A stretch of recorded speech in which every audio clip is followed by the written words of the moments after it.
마음과 생각까지 주님께서 함께하여 주시옵소서. 온전히 주님만 영광 받으시는 귀한 시간 되길 원하며 감사드리며 거룩하신 예수님의 이름으로 기도드렸습니다. 아멘.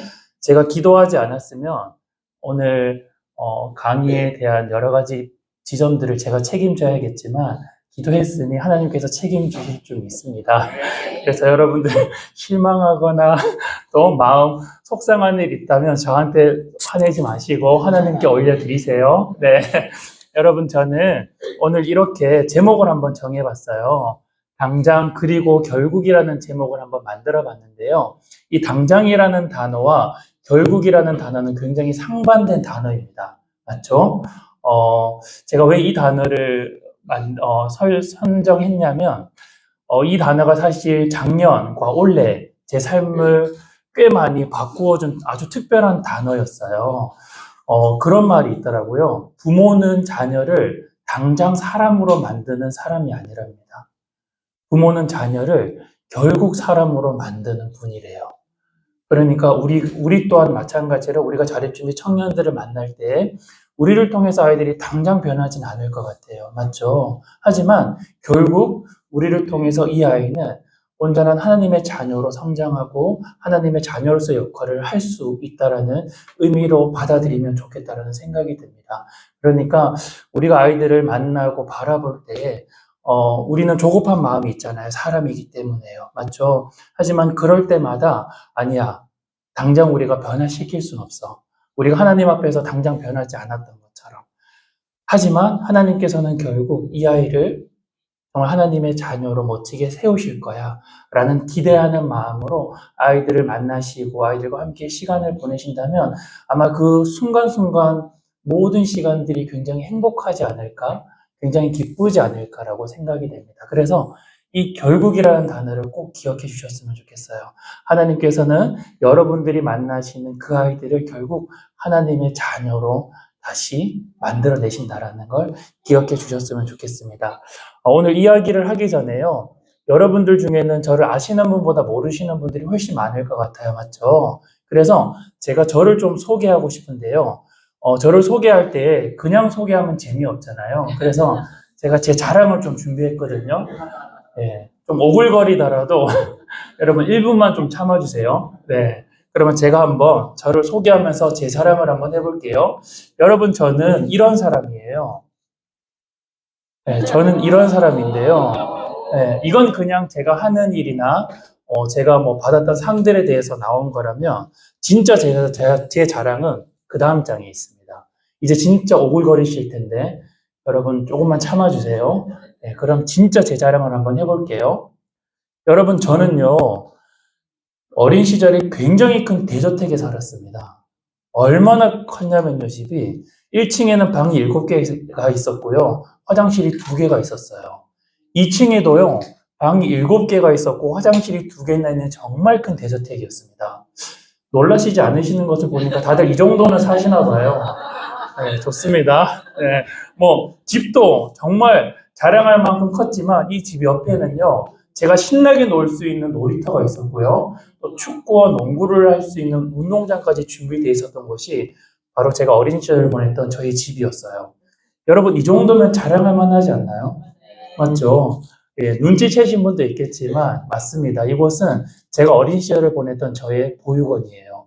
사실 저는 3살에 보육원에 입소를 했거든요.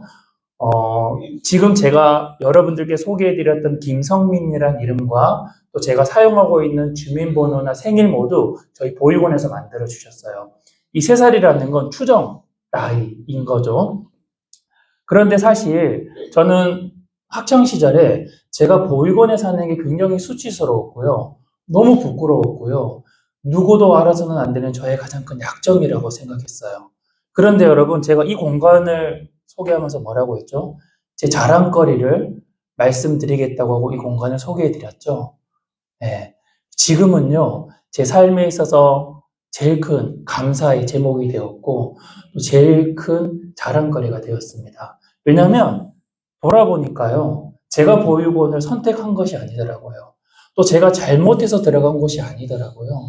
그러면 제가 해석할 수 있는 건 단 하나밖에 없더라고요. 하나님께서 나를 보내신 분. 그리고 저는 사실 제가 17년 동안 보육원에 생활하면서 버려졌다고 생각했거든요. 그런데 제가 어른이 되고 하나님과 더 가까워지면 가까워질수록 내가 버려진 게 아니라 나와 같은 환경에 있는 아이들의 삶을 누구보다 잘 이해할 수 있도록 나를 훈련하신 시간이구나. 나는 하나님께 선택된 사람이었구나. 라는 걸 깨닫게 되었어요. 여러분, 제가 선택하거나 제가 잘못해서 들어간 곳이 아니잖아요. 맞죠? 그러니까 결국 하나님께서 나의 삶을 책임지시고 또 나의 삶을 허락하신 곳이기 때문에 제가 부끄러워할 이유가 없는 거예요. 상처받을 이유가 없더라고요. 그때부터 그 시간들을 감사하게 되었고, 감사한 시간들이 늘어나면 늘어날수록 제 삶에 있어서 가장 큰 자랑거리가 되었어요. 사실 보통 사람에게는 이런 많은 일들을 하고 이런 많은 상을 받은 게 자랑거리일 수 있는데, 제 삶에서는 하나님께서 나를 구하러 불러주신 그 시간들이 굉장히 감사하고 자랑스러운 것 같아요. 저는 여러분들이 만나는 우리 아이들의 삶도 여러분들을 통해서 그렇게 아이들의 과거의 삶이 그렇게 해석이 되어졌으면 좋겠습니다. 네, 그러면 제가 어떤 과정을 통해서 이 시간이 감사해졌을까요? 그리고 우리 아이들은 학창 시절을 어떻게 보냈을까요? 그것들을 알게 되면 우리 아이들이 쓰는 언어나 행동들을 여러분들이 조금은 이해할 수 있을 것 같아요. 그래서 제가 제 어린 시절을 한번 여러분들께 소개해 드릴게요. 저는 이 어린 아이일 때요, 꿈이 하나 있었어요. 뭐였냐면 학교에 너무 가고 싶었습니다. 여러분, 왜 제가 학교에 가고 싶었을까요? 왜 학교에 가고 싶었을까요? 친구들을 만나고 싶어서. 저희는 80명이 함께 자랐기 때문에요. 보육원의 친구들이 훨씬 많았어요.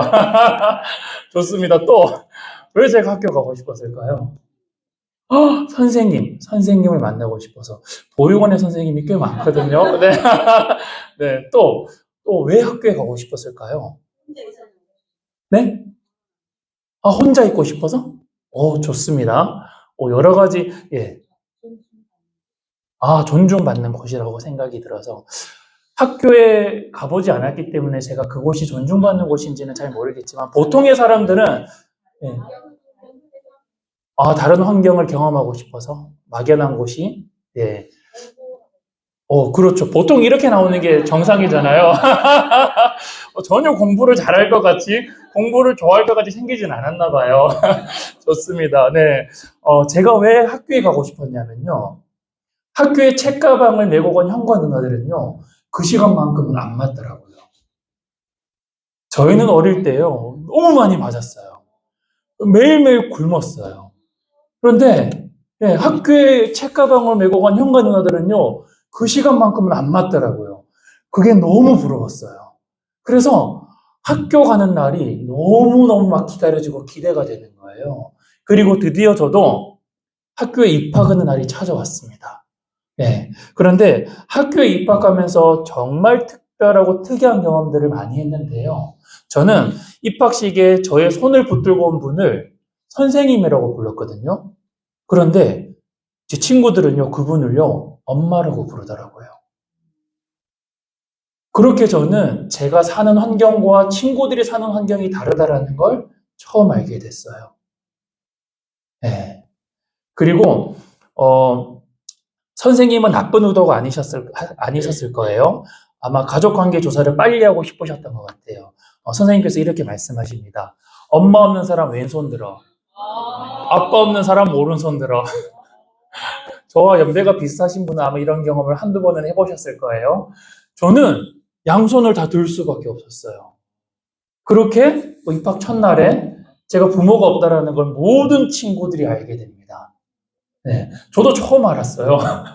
네, 그런 엄마 또 아빠라는 존재가 있는지. 네, 네, 그런 경험을 통해서 사실 굉장히 친구들과 다른 환경들에 대한 또 이제 학교를 마치게 되면 저는 이제 집에 1시간 정도 이렇게 걸어가거든요. 그런데 친구들은 다 부모님이 기다리고 계시잖아요. 맞죠? 와, 그 모습을 보면서 참 매일매일 너무 마음이 힘들었던 것 같아요. 그리고 비가 오는 날이면 또 우산을 들고 이렇게 기다리고 계신데 저는 뭐 책가방이 다 젖어야만 이제 집에 했었으니까 그 시간을 통해서 그 부모의 존재에 대해서 굉장히 많이 생각해 보게 된 것 같아요. 그리고 어쩌면 얼굴도 이름도 모르는 그 부모님을 굉장히 원망하기도 했었던 것 같아요. 예, 그런 경험들을 꽤 많이 쌓아왔던 것 같고요. 그리고 친구들과 이렇게 신나게 떠들고 놀고 있으면요, 선생님이 항상 저를 먼저 부르십니다. 당시의 선생님들은 이런 회초리를 항상 들고 다니셨거든요. 저를 이 회초리로 막 때리세요. 그러면 교실 분위기가 어떻게 될까요? 지금처럼 싸해집니다. 네. 그러니까 선생님이 항상 저를 본보기로 때리셨던 것 같아요. 네. 그리고 친구들이 그 모습을 보면서 이렇게 생각해요. 아, 성민이는 함부로 대해도 되는구나. 그래서 쉬는 시간마다 제자리에 찾아와서 책상을 발로 차거나 물건을 집어던집니다. 특히 점심시간이 되면 정말 많은 아이들이 몰려와서 보육원에서 하는 걸 놀리기도 하고 굉장히 저를 많이 괴롭히기도 했어요. 이런 시간들이 얼마나 힘들었는지 사실 보육원에서는 놀림을 받아본 경험은 없거든요. 맞은 경험은 있지만 이게 놀림 받아본 경험은 없어요. 그리고 그 부모님의 존재에 대해서 생각해 볼 겨를도 없었죠. 그런데 친구들과 계속 비교하게 되고 그 부모님에 대한 원망이나 또 부모님에 대한 부정적인 생각들을 굉장히 많이 하던 때였던 것 같아요. 제가 이렇게 부모님이 없는 것에 대한 핸디캡만 있었다면 그래도 이 학창 시절이 그렇게 불행하진 않았을 것 같아요. 그런데 저에게는 핸디캡이 하나가 더 있었습니다. 여러분 혹시 경계선 지능 장애에 대해서 알고 계세요? 제가 간단하게 소개해드리면 IQ가 85 이상은 정상인이라고 부르고요. 70 이하는 지적 장애인으로 분류를 해요. 이 85와 70 사이를 경계선 지능 장애라고 하는데 저희 때는 IQ 검사를 했었거든요. IQ 검사를 했더니 제가 78이 나오더라고요. 여러분 범고래 IQ가 80이라고 합니다. 저는 거의 뭐 말하는 범고래 수준이었던 거죠. 네. 그러니까 이 경계선 지능 장애라는 게 IQ 78이라는 게 저에게 얼마나 힘겨운 시간을 가져다 주었냐면 제가 초등학교, 중학교, 고등학교 시기를 통틀어서요. 책을 한 권도 읽어본 적이 없어요. 제가 한글을 못 읽어서가 아니라 머리가 좋지 않아서 그런지 이 책의 내용이 전혀 이해가 되지 않는 거예요. 그러니까 책을 첫 장을 넘기지를 못했어요. 이게 얼마나 심했냐면 만화책도요. 그림으로 된 만화책도요. 첫 장을 넘기지를 못했어요. 내용이 이해가 되지 않아서. 그런데 정말 신기하게도 시험만 치면 1등을 합니다. 너무 놀랍죠? 이런 반응이면 안 되는데. 네. 네. 시험만 치면 1등을 해요. 다시 한번 얘기 드리면 눈치채야 되는데. 이런 반응 아닌데. 네. 제가 1등을 놓치지 않았다라는 말은 뒤에서 1등을 한 번도 놓치지 않았다라는 말이에요. 네. 그냥 시험만 치면 항상 꼴찌였어요.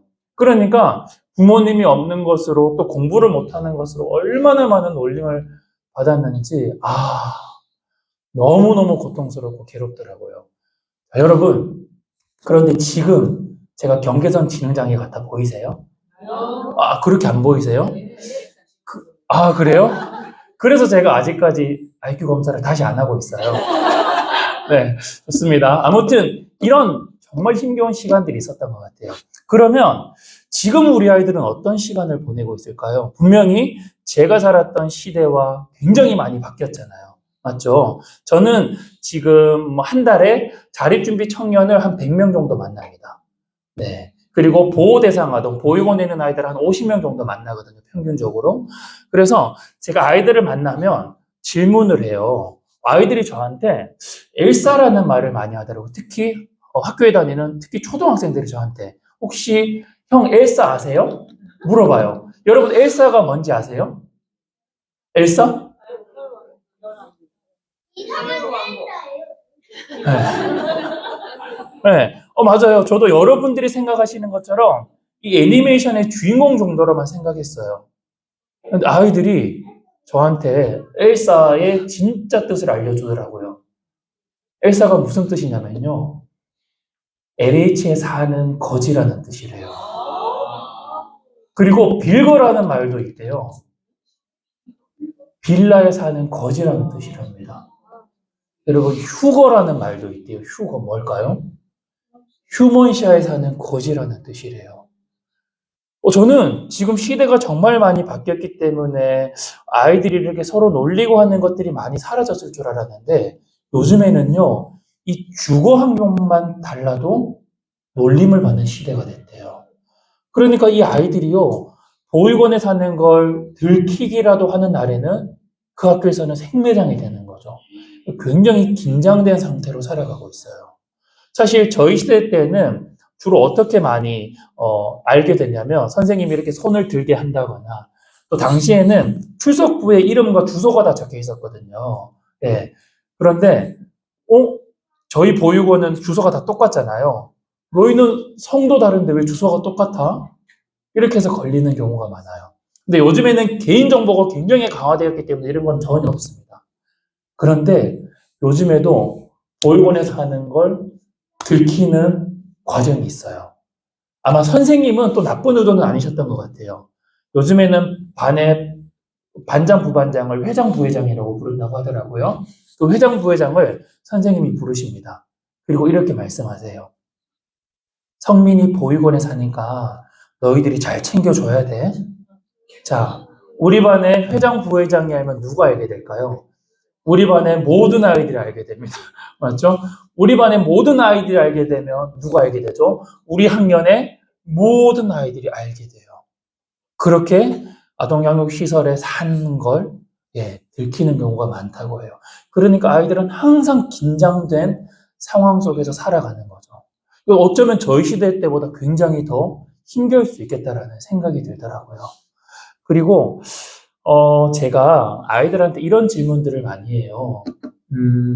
저한테 아이들이 먼저 질문하거든요. 형, 부모님 언제 만나요? 부모님 보고 싶어요? 라는 질문을 해요. 제가 역으로 아이들에게 질문을 합니다. 너는 혹시 부모님이 보고 싶어? 네, 저는 뭐 같은 생활을 했으니까 편안하게 물어볼 수 있죠. 네, 그러면 모든 아이들이 하는 얘기가 있어요. 괜찮아요. 괜찮아요. 아이들의 이런 모습을 보고 많은 분들은 철이 들었다라고 이야기하더라고요. 네, 철이 들었다라고 이야기합니다. 제가 이 말이 진짜인지 확인해 보기 위해서 질문을 하나 더 해요.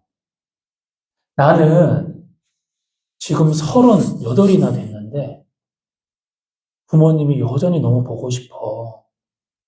괜찮다고 하는 너가 혹시 나에게 조언을 해줄 수가 있니?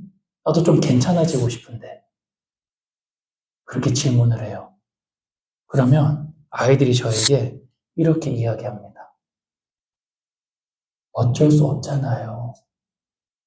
이렇게 이야기하면서 눈물을 펑펑 쏟아내요.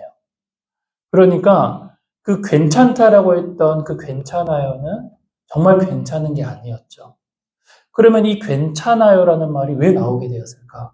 왜 만들어지게 되었을까라고 생각을 해보니까요. 분명히 아이들은 아동양육시설에 들어오면서 부모님으로부터 약속을 받았을 거예요. 너 일주일 뒤에 데리러 올게. 곧 1년 뒤에 우리 같이 살자. 그리고 이 아이는 그 약속대로 부모님께 전화를 합니다. 그러면 부모님은 그 전화를 피하거나 그 시간을 계속해서 미루겠죠. 그 경험을 아이들은 수십 번, 수백 번 하게 됩니다. 그런 경험 속에서 내가 괜찮지 않으면 진짜 괜찮지 않으니까. 내가 이걸 괜찮은 척하지 않으면 나는 진짜 너무 고통스러우니까. 그냥 아이들은 스스로 괜찮다라는 말을 만들어낸 것 같아요. 그러니까 아이들은요, 수십 번, 수백 번, 수천 번의 거절을 가장 믿어야 되는 부모로부터 계속해서 그런 거절들을 경험하는 거죠. 사실 이건 우리 어린아이들이 감당하기에는 너무너무 힘겨운 일이고 또 힘겨운 시간인 것 같아요. 그런 시간들을 아이들이 계속해서 보내고 있습니다. 어쩌면 지금 이 순간에도요. 그런 아이들이, 그런 연약한 경험을 한 아이들이 이제 여러분들이 만나는 아이들이라는 거예요. 그러니까 아이들이 왜 이런 행동을 하고 또 왜 그런 말투를 쓰는지는 사실 우리가 이해할 필요는 있겠죠. 그리고 아동양육시설이라는 그곳 자체가요, 거짓말을 하지 않으면 살아남을 수 없는 곳이에요.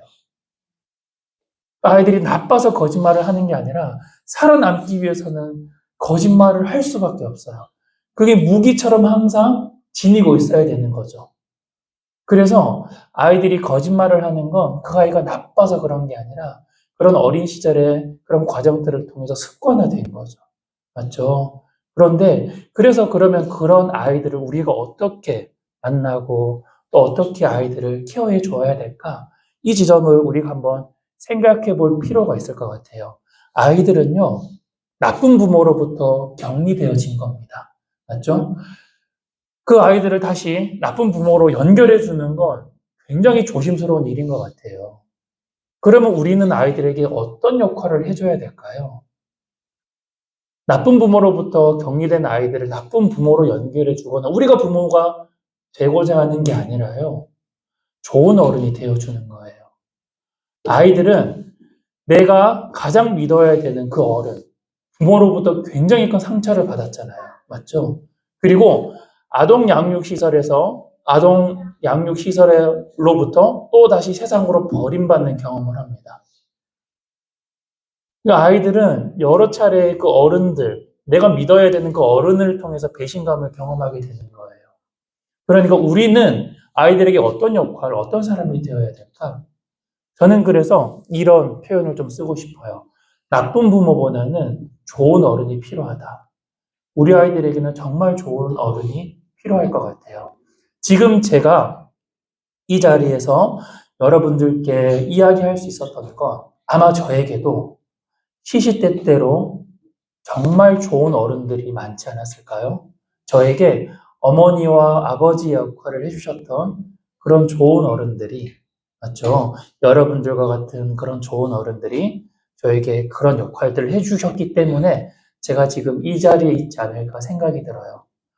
제가 원래 처음부터 괜찮은 사람이었으면, 제가 원래 처음부터 특별한 사람이었으면 학창시절이 그렇게 힘들진 않았을 것 같아요. 맞죠? 저는 특별한 존재도 아니었고요. 특별한 사람도 아니었어요. 그런데 제가 이 자리에 서게 되는 건 바로 여러분들과 같은 좋은 어른들이 저에게 아버지와 어머니 역할을 해주신 덕분이 아닐까 생각이 들어요. 그러니까 아이들에게는 그런 사람이 필요하다는 거죠. 그리고 그 사람이 하나님을 믿는 사람이라면 훨씬 좋겠죠. 그래서 저는 이런 일들이 다른 공동체가 아니라 교회 공동체 안에서 이루어졌으면 좋겠어요. 우리가 아이들을 만날 때 우리가 살아왔던 삶의 지혜들을 아이들에게 가르치거나 나누는 게 아니라요. 우리가 하나님으로부터 듣고 배웠던 그 지혜들을 아이들에게 선물해 주는 거죠. 그러니까요, 우리가 아이들의 삶을 24시간 책임질 수 없잖아요. 맞죠? 그 아이들의 삶을 24시간 365일 책임지시는 분은 누구일까요? 맞아요. 하나님이에요. 맞죠? 그래서 아이들에게 그 하나님을 소개해주고 그 하나님을 연결해주는 건 정말 소중하고 특별한 일일 것 같아요. 우리는 그 통로로서 하나님께 쓰임받는 존재인 거죠.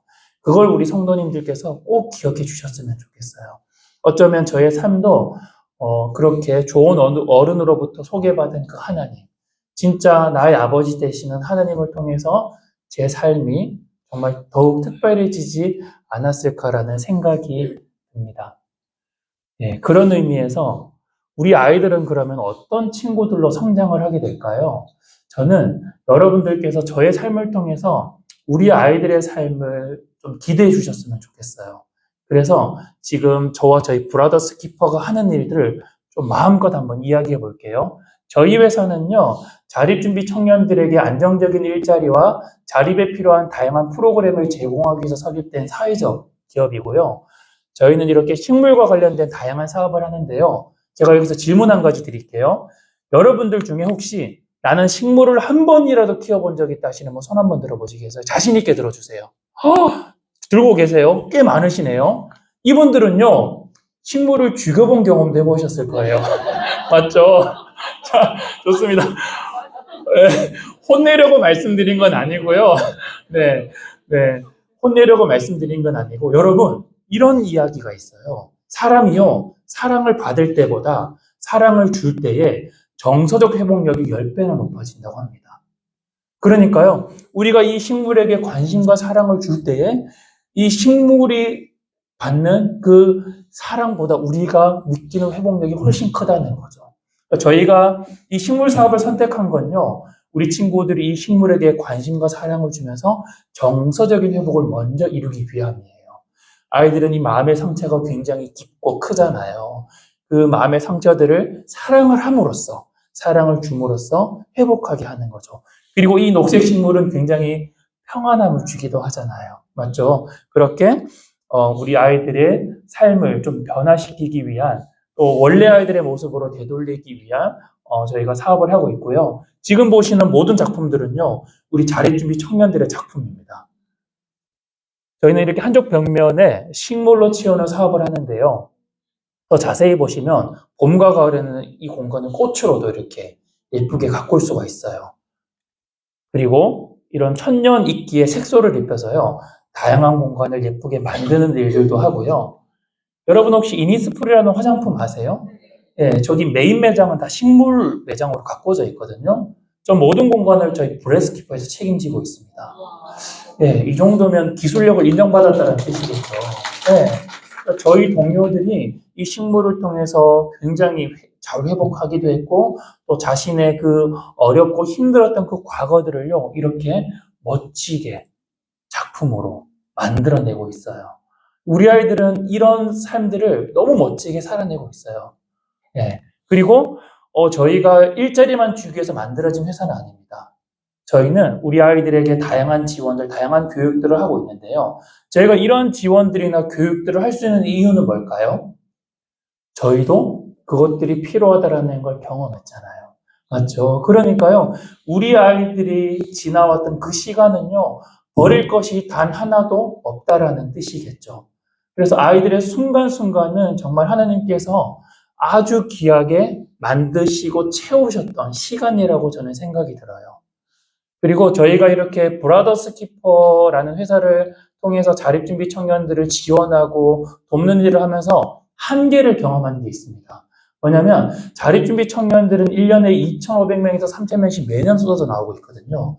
근데 이 모든 아이들을 저희가 책임질 수 없잖아요. 맞죠? 그때 느꼈던 게, 우리 아이들의 이 문제를 예방하기 위해서는 법과 제도가 바뀌어야겠구나라는 걸 많이 느끼게 됐어요.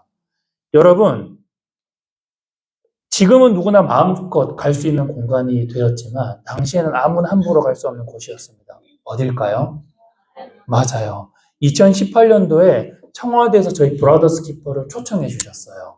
예, 그때 처음으로 당시에는 보호 종료 아동이었는데 이 보호 종료 아동을 위한 법안을 저희가 처음 제안을 했었습니다. 그리고 이후로 많은 기관들이나 많은 정치인들, 또 많은 공간을 통해서 이 자립준비 청년들의 이야기들을 많이 전달하기도 했고 많은 법안을 제안하기도 했었어요. 그리고 저희가 이런 법안을 바꾸는 역할을 하다 보니 느낀 게 있습니다. 법을 바꿀 수 있는 사람이나 법을 바꿀 수 있는 기관들은 우리나라에서 어떤 문제가 가장 심각하지? 여기에 관심이 있는 게 아니라요. 국민들이 어디에 관심이 있지? 여기에 훨씬 더 많은 관심을 갖고 있더라고요. 그럼 우리가 해야 되는 역할은 뭘까요? 더 많은 사람들이 자립준비 청년이 있다는 걸 알게 해야 되겠더라고요. 맞죠? 그때부터 저희가 많은 언론을 통해서 우리 자립준비 청년들의 이야기들을 전달하기 시작했습니다. 그리고 이런 활동들을 통해서 저희가 2019년부터 작년까지요, 몇 개의 법안을 바꾸었는지 체크해 보니까요, 고용노동부에서 2개의 법을 바꾸었고요, 보건복지부에서 20개의 법과 20개의 지원제도를 만들기도 했었어요. 여기서 박수 한번 쳐주시면, 그럼 하나님께 영광 올려드리는 박수일 텐데요. 자, 이 시점에서요, 저의 학창 시절로 다시 한번 돌아가 볼게요. 제가 이런 일을 할 거라고 학창 시절에 우리 선생님이나 친구들이 알았다면 저를 함부로 대했을까요? 절대 그러지 않았을 것 같아요. 맞죠? 네. 그러니까요, 우리 아이들은요, 이 아이들이 어떤 사람으로 또 어떤 모습으로 바뀔지 누구도 알 수 없다는 거예요. 정말 세상이 감당할 수 없는 무한한 잠재력을 지니고 있는 아이들이 바로 여러분들이 만나는 아이들이라는 거예요. 저는 그 아이가 지금은 어떤 모습을 갖추었을지 모르겠지만, 마찬가지로 제가 학창 시절에 많은 친구들이 저를 놀리고 많은 선생님들이 저를 차별로 대할 때, 마찬가지로 저도 제가 이런 일을 할 거라고 상상조차 못했거든요. 네. 그런데 그 아이가 어떤 일을 할지 오직 하나님만 알고 계시잖아요. 맞죠? 그러니까 여러분들이 우리 아이들을 만날 때에는요, 이 아이가 어떤 아이로 자라날지 기대하는 마음으로. 여러분들 모임 이름이 나무 기대잖아요. 맞죠? 기대하는 마음으로 바라봐 주는 게 너무너무 중요할 것 같아요. 예, 그러면 이 아이의 삶 자체를 굉장히 귀하게 우리가 여겨주지 않을까라는 생각이 듭니다. 그렇죠? 네, 여기까지라면 제가 특별히 오늘 여기 나올 이유는 없었을 것 같아요. 예, 우리 아이들을 조금 더 특별하게 생각해 주셨으면 하는 지점들도 있는데, 제가 내년에 책이 나옵니다. 제가 쓴 책이 나와요. 그런데 책만 나오는 게 아니라요, 저와 저희 브라더스 키퍼와 관련된 영화도 나옵니다. 네, 그런데 이 영화가요, 지금 드라마로 바뀌고 있어요. 넷플릭스에서 이 8부작 드라마로 바꿨으면 좋겠다라고 해서 네, 바뀌고 있는데, 네, 그러니까 우리 아이들은 어떤 사람으로 쓰임받을지 누구도 측정할 수 없다는 거예요. 맞죠? 그리고 내년에 우리가 뭐가 있죠? 국회의원 선거가 있습니다. 맞죠? 사실 지금 거대 양당에서요, 비례의원 제안이 왔어요. 네, 2번, 3번으로 제안이 왔습니다. 저는 선택만 하면요, 내년에 국회의원이 되는 거예요. 네, 여러분, 왜 다른 사람이 아니라 제가 자꾸 그런, 보통 사람은 한 번도 경험하기 힘든 일들을 왜 제가 자꾸 경험하게 될까요? 네, 그리고 저는 매주 금요일마다 대통령실로 지금 출근하고 있거든요. 대통령 직속 자립준비 청년과 함께라는 위원회가 있어요. 제가 거기 위원으로 활동하고 있습니다. 네, 왜 다른 사람이 아니라 제가 그런 자리에 계속해서 불려가게 될까요? 제가 한번 따져봤습니다. 내가 돈이 많아서일까? 내가 똑똑해서일까? 아니더라고요. 네. 내가 잘생겨서일까? 확실히 아니더라고요. 네. 그럼 뭐지? 왜 자꾸 내가 그런 자리로 불려갈까? 찾아봤더니 딱 한 가지가 남았어요. 오늘 여러분들이 찬양을 통해서 계속해서 고백했던 거예요. 뭘까요? 감사하더라고요. 내가 다른 사람들보다 훨씬 더 많은 감사를 했기 때문에 그 감사한 크기만큼 하나님께서 쓰임받는 크기를 결정해 주셨구나 라는 생각이 들더라고요. 그러니까 여러분의 삶도 마찬가지로 여러분들이 정말 하나님께 크게 쓰임받고 싶으시다면 감사를 많이 하시는 거. 그게 정말 중요한 것 같아요. 우리 옆 사람을 한번 바라볼까요? 그렇죠. 그렇게 감탄하는 거. 그것도 저는 감사의 한 부분이라고 생각해요. 맞죠? 그렇게 저는 맞아요. 아침에 일어나면서도 굉장히 감탄을 많이 해요.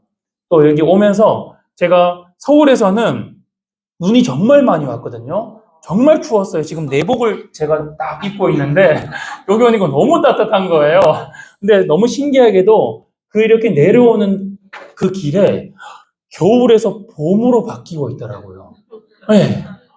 우와, 너무 놀랐어요. 그 광경이요. 네.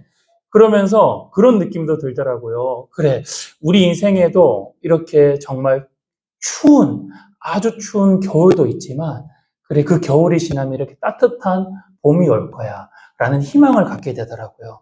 그러니까 우리 아이들의 모습이 정말 추운 겨울처럼 보이더라도요. 결국 이 아이들의 삶에도 따뜻한 봄이 찾아온다라는 거예요. 그걸 오늘 여러분들과 함께 느끼게 하기 위해서 하나님께서 그 모습을 보여주지 않았을까라는 생각이 들더라고요. 사실요, 여러분, 저 어제요, 한숨도 못 자고 왔어요. 그럼 기차에서 잘 법도 하거든요.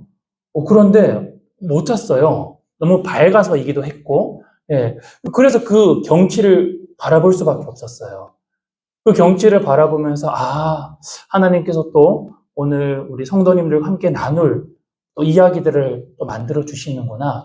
또 어제 밤을 샌 이유가 있습니다. 아마 생생한 이야기를 좀 잘 전달하라고 그러셨던 것 같아요. 어제 제가 11시에 전화를 하나 받았어요. 어떤 병원으로부터 전화를 받았습니다. 자립준비 청년 한 명이 자살을 시도했어요. 네, 병원에 갔더니 팔을 이렇게 칭칭 감고 있더라고요.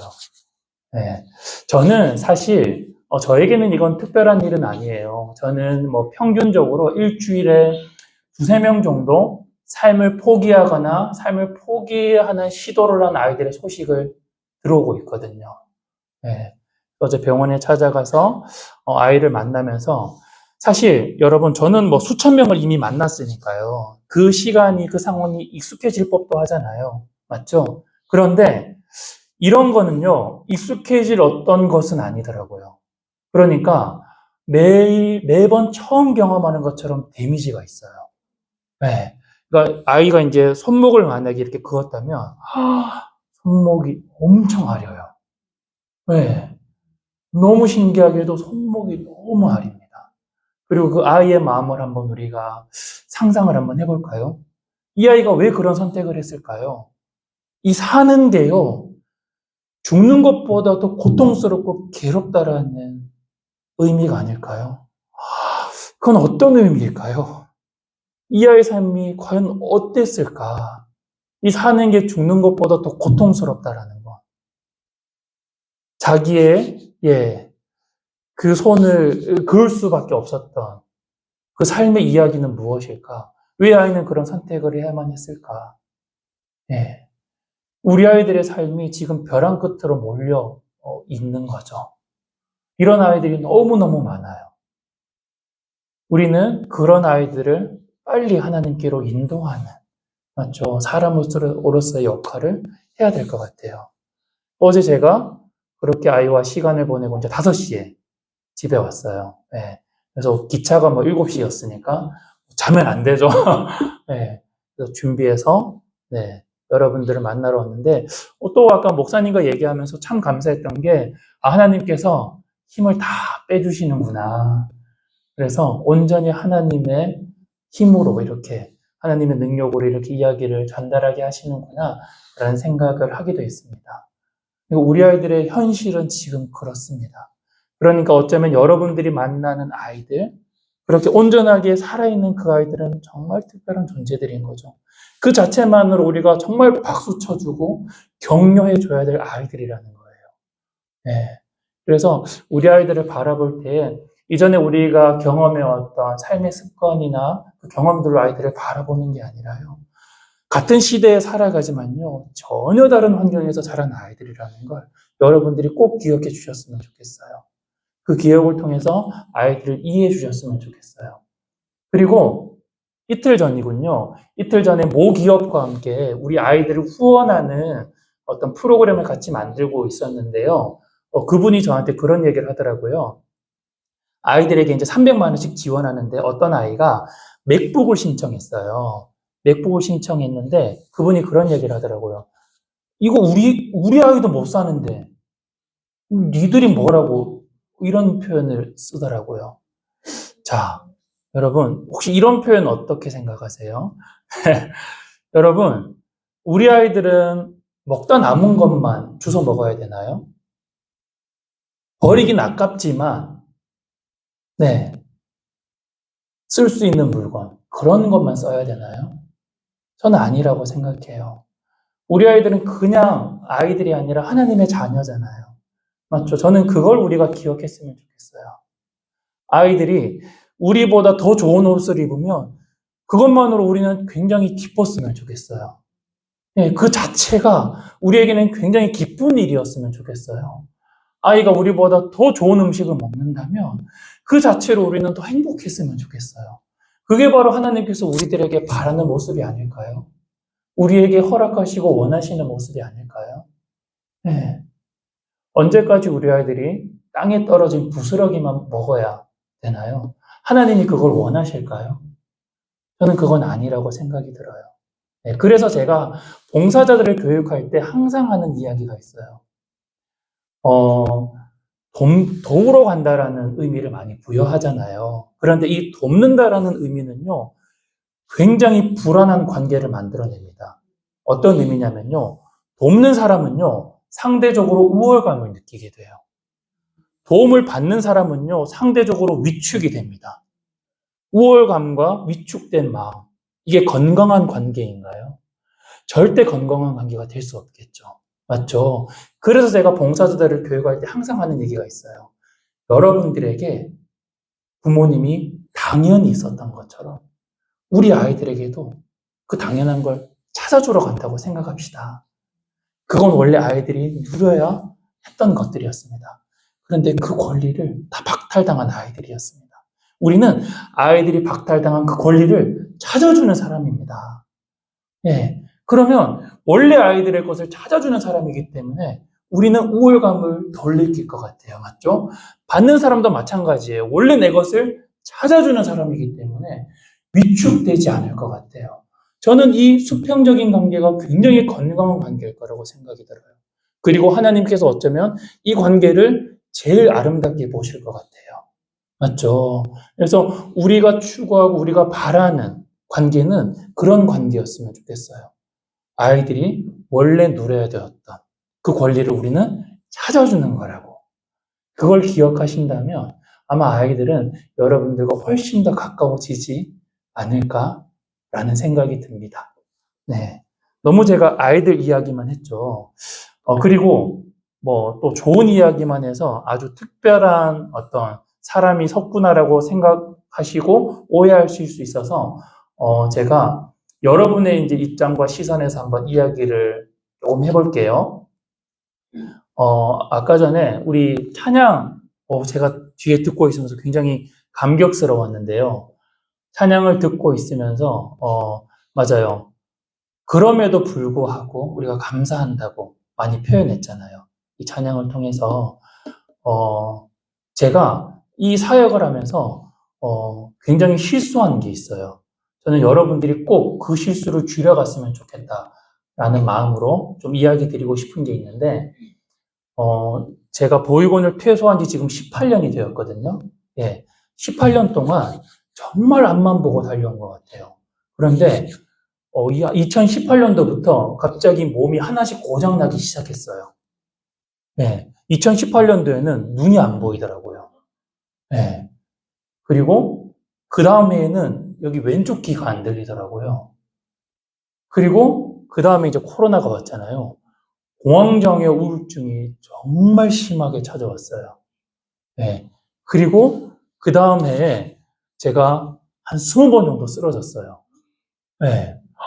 너무 놀랐죠. 네. 그냥 픽픽 쓰러지니까요. 그래서 이게 너무 이런 현상이 이상해서 머리끝부터 발끝까지 한번 검사를 하게 됐는데요.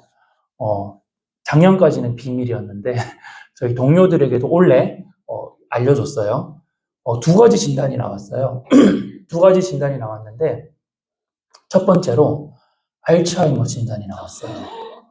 제 나이 때는 경험하기 참 어려운 거죠. 네. 두 번째로는 심장병 진단이 나왔어요. 그러니까 보통 사람은 심장이 6, 70대로 뛰는데 저는 30대로 뛰고 있더라고요. 그러니까 갑자기 심장이 멈춰서 쓰러지는 거예요. 네. 제가 사실 저도 이 진단을 받고 그날 병원에서 움직일 수가 없었어요. 너무 당혹스럽기도 했고 너무 놀라기도 했고 그날은 정말 힘들었던 것 같아요.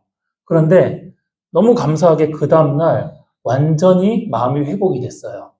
어떻게 회복이 됐을까요? 제가 보육원에 들어갔기 때문에 그 삶을 살았기 때문에 우리 아이들의 삶을 누구보다 잘 이해할 수 있었잖아요. 맞죠? 하나님께서 내 지경을 넓혀주시는구나. 이 알츠하이머를 경험하시는 분들의 삶을, 또 이 심장병을 경험하시는 분의 삶을 함께 경험하게 하면서 그분들의 삶을 더 많이 이해하게 하시는구나라는 생각이 들었어요. 예, 여러분 절대 그런데 여러분 이렇게 해석하시면 안 돼요. 예, 제가 이 말씀을 드린 건 제가 지금 이 병이 생긴 건 뇌와 심장은 굉장히 건강하답니다. 뭐가 문제일까요? 이 뇌와 심장을 연결해주는 신경계가 지금 다 박살이 났대요. 이 신경계가 박살이 난 이유는 단 하나, 스트레스래요. 저는 스트레스를 받을 때요, 그걸 스트레스로 못 느꼈어요. 그냥 모든 사람들이 이렇게 힘들 거야. 이 정도로만 생각했거든요. 예. 그런데, 와, 이걸 관리를 하지 않았더라고요, 제가. 예. 그래서 제가 여러분들께 꼭 말씀드리고 싶은 게 있어요. 여러분들이 이런 지금 토요일 날 이 황금 같은 시간에 이 자리에 나왔다는 건 너무 특별하시잖아요. 너무 대단하시더라고요, 정말. 저야 이렇게 의무적으로 나온 사람이지만 여러분들은 선택해서 나오신 거잖아요.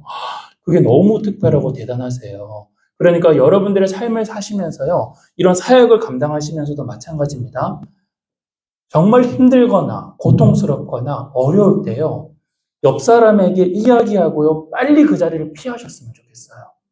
예, 빨리 그 자리를 피하셔서 회복하시고 돌아오셨으면 좋겠어요. 이건 우리 아이들을 만날 때도 마찬가지입니다.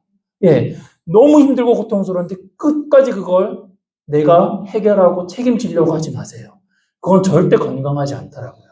맞죠? 예, 그런 스트레스들이 생길 때 바로 옆 사람에게 얘기해서요, 그 사람에게 좀 부탁을 하세요.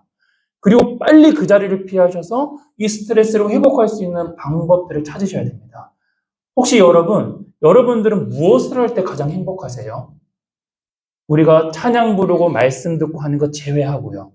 네, 진짜 내가 무엇을 할 때 가장 행복하나요? 그걸 한 20개 정도는 찾으셔야 돼요. 저는 러닝하는 걸 매일 10km씩 달리거든요. 예, 공황장애랑 우울증이 오면서 이걸 극복하기 위해서 달리기 시작했는데 지금 매일 10km씩 달려요. 예, 그리고 저희 집에는 아름다운이라는 두 반려견이 있습니다. 예, 이 친구들 3개월 전에 입양을 했거든요. 제가 2년 정도 공부하고, 예, 파양된 아이들을 입양했는데, 이 아이들을 하고 이렇게 있을 때 굉장히 행복해요. 예, 제가 못 달리는 경우가 있을 수 있잖아요. 맞죠? 예, 그럴 때 다른 걸로 해소해야 돼요. 그러니까 이것들을 여러분들은 한 20개 정도 찾아 놓으셔야 돼요. 그래서 한번 적어 놓으세요, 정말. 스트레스 받을 때 꼭 그걸 하셔서 빨리 회복하시고 바톤을 넘겨받으셔야 돼요. 그분도 쉬시게. 예. 특히 이런 사역들을 감당하실 때요, 절대 스트레스는 쌓아두는 게 아닙니다. 해소하셔야 돼요. 그래서 굉장히 건강한 상태에서 우리 아이들을 만나주시는 게 중요한 것 같아요. 맞죠? 내가 괜찮아야 내가 만나는 아이들도 괜찮을 수가 있어요. 제가 괜찮지 않다 보니까 어쩌면 제가 만나는 우리 아이들도 저 때문에 괜찮지 않았을 수 있겠구나라는 생각이 들더라고요. 그래서 저는 내년에 1월부터 6월 달까지 쉽니다. 네, 온전하게 쉬는 시간을 마련했어요. 드디어. 예. 그래서 좀 회복하고 이 신경계가 문제라고 하니 이 신경계를 좀 잘 회복하는, 그래서 스트레스를 좀 잘 해소하는 시간을 가지려고 하는데, 여러분들은 저처럼 어리석게 예, 한 곳에 몰아서 쉬지 마시고요. 순간순간마다 그 행복한 지점들을 찾으셔서요. 바로바로 해소하시고 회복하셔서 이런 사역을 감당하셨으면 좋겠어요. 예. 그리고 주변에 많은 분들에게도 알려주시고, 혹 그런 사람이 보이면요, 얘기해 주세요. 좀 쉬어. 쉬다 와. 내가 대신할게. 예, 꼭 그렇게 얘기해 주셔야 돼요. 예, 동역자잖아요, 우리는. 맞죠? 와, 이 동역자라는 말이 그래서 너무 특별한 것 같아요. 예, 나와 너가 아니라 우리라고 표현하잖아요. 맞죠? 그래서 그게 여러분들 이런 사역들을 감당하실 때 정말 정말 중요한 것 같습니다. 그런 의미에서 제가 경험했던 제 삶이 버릴 것이 정말 하나도 없구나. 참 감사하구나. 라는 생각이 들어요. 예. 이제 곧 마쳐야 되는데요. 자, 여러분, 모든 사람이요, 언젠가는 경험하는 게 있습니다. 이건 누구도 피할 수 없는 거예요. 힌트는 이 사진 안에 있는데요. 뭘까요? 맞습니다. 죽음이죠. 죽음은 누구도 피할 수 없습니다. 그렇죠? 그런데 이와 동일한 게 또 한 가지가 더 있습니다. 뭘까요? 제가 알려드릴게요.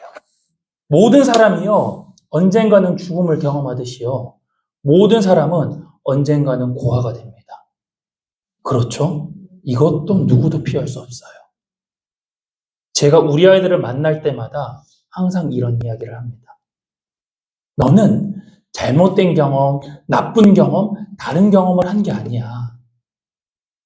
모든 사람이 언젠가는 경험해야 될 그 경험을 먼저 했을 뿐이야. 너의 지나온 시간은 앞으로 동일한 경험을 할 많은 사람들에게 정말 큰 위로가 될 거야. 너는 이 세상을 그리고 많은 사람을 위로할 수 있는 사람이야. 라고 이야기해요. 어쩌면 우리 아이들이 지나왔던 그 시간들은 앞으로 여러분들에게 굉장히 큰 위로가 될 수 있을 거라고 생각해요. 왜냐하면 그건 하나님께서 계획하셨기 때문인 거죠. 맞죠? 그러니까 우리 아이들이 자신의 삶에서 이런 특별한 지점과 부분들을 계속해서 찾아냈으면 좋겠어요. 여러분들을 통해서요. 그래서 정말 자기가 지나왔던 그 시간이 부끄럽거나 수치스럽거나 창피한 일들이 아니라 정말 감사하고 그래서 하나님께서 허락하신 시간이기 때문에 자랑스러워졌으면 좋겠어요. 그게 가능하기 위해서 아마 하나님께서 여러분들을 준비하지 않으셨을까라는 생각이 듭니다. 많은 분들이요, 우리 브라더스 키퍼에 있는 우리 자립준비 청년들을 보면서 대표님, 이 아이들이 정말 많이 변한 것 같아요. 라는 이야기를 많이 해요. 제가 그때 그분께 이렇게 이야기 드려요. 우리 아이들은 변한 게 아닙니다. 이 모습이 원래 우리 아이들의 모습입니다. 우리 아이들은 자신의 진짜 모습을 발견했을 뿐입니다. 이게 바로 하나님께서 우리 아이들을 만드는 모습인 거죠. 맞죠? 우리 아이들은요, 이런 모습을 사실 발현할 수 있는 기회가 없었던 거예요. 우리는 우리 아이들에게 자신의 진짜 모습을 발현할 수 있는 기회를 제공하는 사람들인 거죠. 사람은요, 바뀔 수 없습니다. 맞죠? 바꾼다라는 건 정말 힘든 일이에요. 하지만 원래 모습으로 되돌려 놓는 건 그것보단 쉬울 것 같아요. 그러니까 하나님께서 원래 만드신 모습으로 되돌리는 것. 저희가 식물 사업을 하는 것도 마찬가지예요. 원래 이 모든 공간은 굉장히 아름답고 향기로웠던 공간이었을 거예요. 저희가 하는 일들은 바로 하나님께서 원래 만들어놨던 그 아름다웠던 것을 아름다운 모습으로 되돌려 놓는 일을 하는 거죠. 그걸 통해서 생명의 소중함을 우리 아이들이 느끼게 하고 하나님께서 하신 정말 놀라운 일들을 우리가 감탄하게 하는 거죠. 바로 여러분들이 아이들을 만나면서 그 지점들을 여러분들을 통해서 하나님이 정말 존귀하시구나. 하나님이 정말 사랑이 많으신 분이시구나. 하나님이 정말 내 아버지시구나. 라는 것들을 여러분들을 통해서 아이들이 느껴갔으면 좋겠습니다. 네, 그 이야기를 아마 전하기 위해서 저의 지난 시간들을 하나님께서 사용하시지 않았을까라는 생각이 들고 저는 그래서 오늘 이 자리에 오는 걸 굉장히 행복하고 감사하고 기쁘게 생각했어요. 왜냐하면 이 자립준비 청년의 일은 항상 제가 해결해야 된다고 생각해서 굉장히 부담감이 컸거든요. 너무너무 부담감이 컸는데 그 일을 함께 해주시는 많은 분들이 이 자리에 계신다라는 소식을 듣고 기차로 이렇게 내려오면서 그 차가웠던 그런 마음이 따뜻해지는 경험을 저도 함께 하기도 했습니다. 여러분들이 계셔서 저도 굉장히 행복하고 즐겁고요. 그래서 우리 아이들도 여러분들을 통해서 아이들이 만들어가는 그 세상은 더 향기롭고 아름다운 세상이 되었으면 좋겠다라고 생각을 해요. 자, 마지막으로 이 얘기를 하나 드릴게요. 많은 분들이요, 자립준비 청년은 깨어진 유리그릇이라고 이야기합니다. 왜 그럴까요? 깨어진 유리그릇에 물을 부으면 어떻게 되죠? 물을 온전히 담을 수가 없죠. 맞죠? 그러니까 아무리 관심과 사랑을 쏟아 부어줘도 아이들이 그 사랑과 관심을 온전히 담을 수 없기 때문에 그렇게 표현하는 것 같아요. 그런데 여러분, 이 깨어진 유리그릇에도요, 물을 채울 수 있는 방법이 있습니다. 뭘까요? 한번 생각해 볼까요? 깨어진 유리그릇에 물을 채울 수 있는 방법. 네? 선생님 성함이 어떻게 되세요? 강경진 우리 성도님께서 정답을 맞춰주셨어요. 박수 한번 쳐드릴까요? 우리가 이 깨어진 유리그릇에 물을 붓는 걸 멈추어서는 안 됩니다. 맞죠? 온전히 담을 수 없더라도. 그런데 이 깨어진 유리그릇에 온전히 물을 채울 수 있는 방법은요, 이 깨어진 유리그릇을요, 우물에 담그면 되는 거예요. 맞죠? 그러면 이 우물 안에서는요, 깨어진 유리그릇이든 온전한 유리그릇이든 차별 없이 둘 다 온전하게 물을 채우고 있습니다. 그러니까 여러분, 우리가 해야 되는 일은 결국에 물을 계속해서 붓는 게 아니라 아이들에게 우물을 만들어주는 역할을 하는 거예요. 우리는 우물을 만드는 사람입니다. 그걸 꼭 기억하셨으면 좋겠어요. 이 우물은 소진되지 않잖아요. 맞죠? 부어주다 보면 소진될 수밖에 없어요, 우리가. 근데 이 우물은 소진될 수가 없습니다. 맞죠? 우리는 이 우물을 만드는 사람이라는 걸 꼭 기억해 주셨으면 좋겠어요.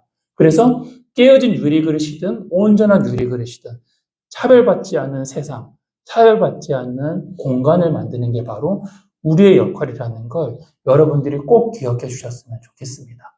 이해되셨나요? 네, 좋습니다. 저에게 허락된 시간이 제가 3시까지로 알고 있어요. 그래서 남아있는 시간은 여러분들과 토크 콘서트를 좀 해보고 싶거든요.